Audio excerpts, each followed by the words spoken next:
Our first movie today is the movie Old Guard. The Old Guard. Katya, tell us what this one is about. I really like this film a lot. It's the summer movie that we all were yearning for, but we get to see it at home safely, you know.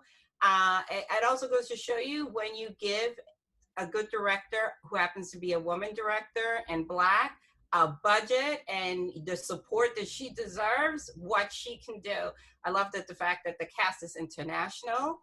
You have Europeans, you know, and also the different dynamics that are in there. Most importantly, I love that there are two female leads and they're not stereotypical. They're not just there for TNA, but I really, really enjoy this a lot. You know what I mean? But Katya, you know the deal. How are you going to tell me how you like it and you didn't tell me what it's about? What is this film about? Oh, well, I don't want to give away the story, but it's basically to put it in the short term. The characters don't die. They live a long time. And the thing is, Kiki is the newest one who discovers that she has that ability. And Charlize, they're all connected because they have this gift and this curse. Charlize and her group of people that have been rocking for a minute discover that Kiki is out there. So she goes and gets Kiki to help her understand her power and how to deal with it. And Kiki at first ain't with it because she's like, I'm a Marine, I want to go hang out with my people. And but then slowly and surely understands, you know, what she's dealing with, you know. By the end of the film, she kind of still is navigating her way, but she's accepted it. But again, I love the fact that we have two strong women and they're not there to be the eye candy. Okay, critics, jump in. You saw it. What you think? I thought it was okay. You know, it's a comic book adaptation, and you know, beyond the politics. I mean, I definitely want to applaud the politics, but I also like to keep. It's like the separation of church and state. I like to separate the politics from what we actually see. So let's applaud the politics first and get that out of the way. I'm glad Gina got a chance to become the first Black woman to direct an action film based off of a comic book. Long time coming, should have happened a long time ago. I'm glad Netflix saw it fit to give her the necessary budget so that she could get the necessary tools and be able to afford some of the tricks that you need to pull this type of genre film off. Now, what we see not on screen because we watched it on Netflix, so what you saw on your TV or on your laptop or on your phone is it's a better than average movie that has a couple of flaws and some stumbles, but it's fairly entertaining, but it could have been a lot better. What stumbles, Sean? Man, I like the fighting in this, man. I like the characters in this. Come on, man. You make me mad. No, I'm not making you mad. It's a good movie. It's not a great movie.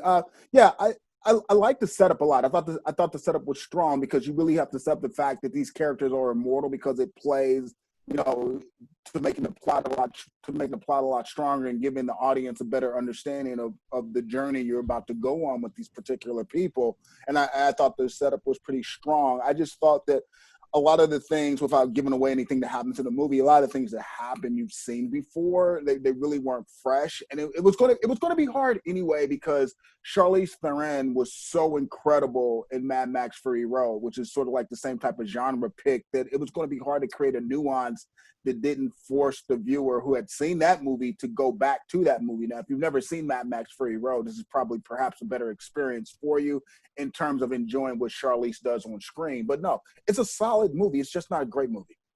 Well, for me, I really like the film. It, as Kathy said, it's like the kind of summer.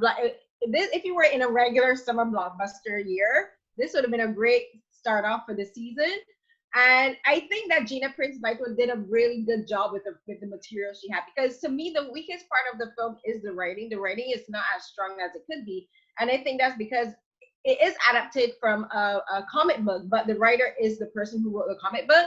So I think like he was writing for the comic book, and like it didn't really translate well to like how you would have a script going to screen. But I still think he did a really good job because he knows what he wants for the characters.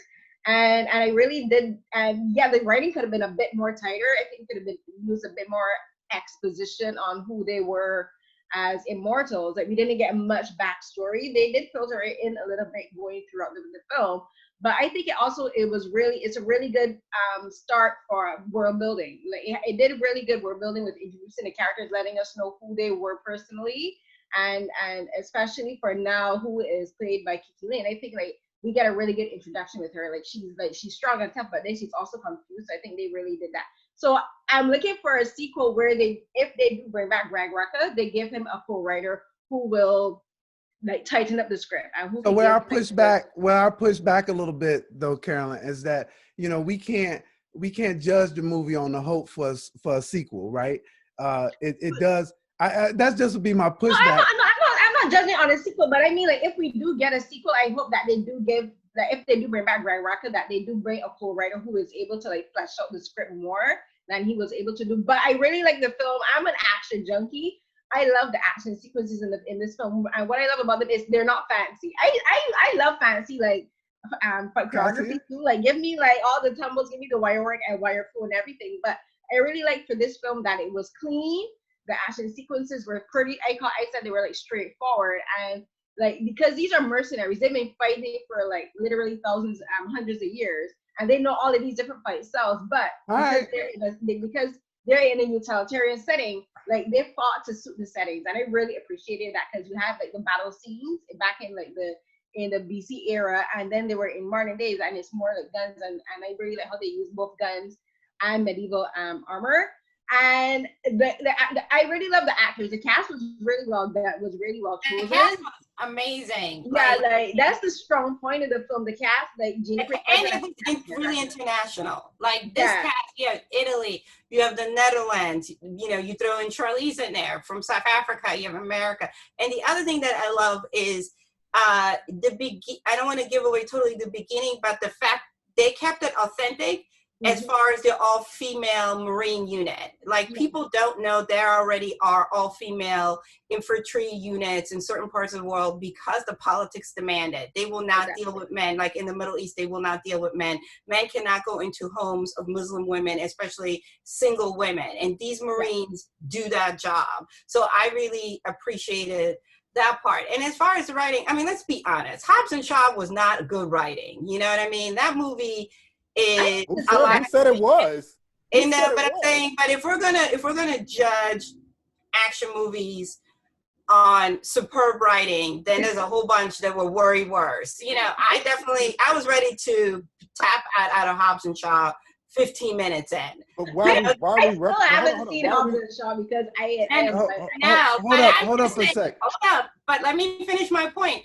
But I feel like, we always hold women to a standard that is above and beyond that compared to men. Men can make subpar trash like Michael Bay, and we give them all the kudos and all the respect because it had great action sequences. And then for the women, we want them to have superb script, superb action, superb all of these things. And I'm like, okay, if we're going to use these standards, then we need to be consistent. All right, jump in, Sean. Wait. This is wait. Out of all due respect, no one said any of that. Those comments are completely out of left field. No one is judging this because she's a female director. No one said this is not as good as anything Michael. Are you serious? You really don't think that that no one has said? Maybe we didn't say it, but you really think that's what Sean said. We're dealing with the four people on this show. No one on this show. I stand by what I said 100% because at the end of the day, again, I do think we go into these things as biased, and it always is. And we have. You don't need to tell me that. You first thing you said it was okay, right? Which is your because I'm basing it off of what I saw. I didn't say it was okay because it was directed by a woman. No.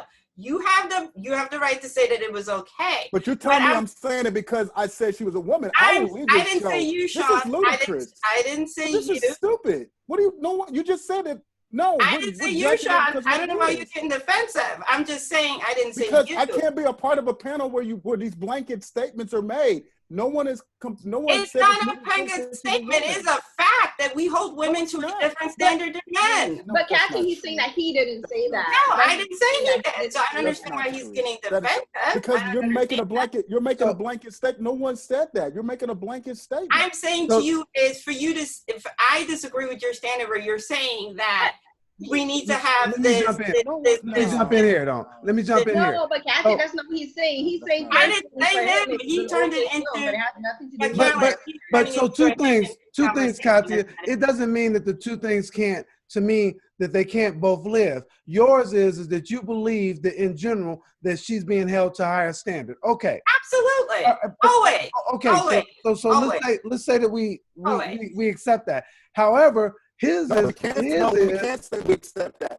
That's not true. We okay. can't- Go ahead. I'm Go not ahead. going on. I'm not going to participate in this and go on record with that. Go We ahead, can't say Sean. we accept that. I don't I'm accept good with that. because like Patty Jenkins directed Wonder Woman. It was fantastic and a great action movie. We're not penalizing anybody because they're a woman. I don't believe people wholeheartedly do that. That's just an unfair I disagree statement. with that. And my point, Sean, was I really like your clarification. My point was accept that because that's somebody's personal opinion. That's what I meant. Not that I accept that personally. We didn't. Okay, but for clarification on this platform, then we have to really stress that this is a personal opinion and not make a blanket statement. Mm. Okay, I said that last week, and you were like, "It's understood." So, in you my can't- personal no, opinion, no. you know. But if we're doing this, we're all allowed to give our opinions. I will not have my opinion policed because you don't agree with it. Because where I come from, I'm not policing. No, hold on. Let me clarify. I'm not policing your opinion. Just the last statement you made, you have to put that on you and not making a blanket statement. That's fine. I'll put it on me. Okay. That's all you had to say. But I'm not a kid. I don't need to be. I love the discussion here, and what I'll say is that just for the record as well, my look at this has nothing to do with whether she was a female or not. Not at all. But for me, I need to know, and I'm actually glad we're into the discussion because the way in which I judge a movie is whether it can stand on its own. And so, Carolyn, that's why I came back to you on this whole issue of, the sequel. I'd like to see a sequel, but I know I can't judge the movie on the hope of a sequel. So with that, I want to go around the horn. Is this a watch it or not watch it? I'm saying watch it. I liked it enough to recommend this one and say watch it. Katya. Oh, absolutely. Watch it. All right. Sean. Oh, watch everything. That's what I always say. I've been saying this for 20 years. Like, no matter what a critic has to say about a movie, like, watch everything so you can judge it for yourself. So definitely watch it. And I'm the same. I'm gonna watch it. It's a good action flick. It has good acting, good characters, good casting. So yep, definitely. excellent.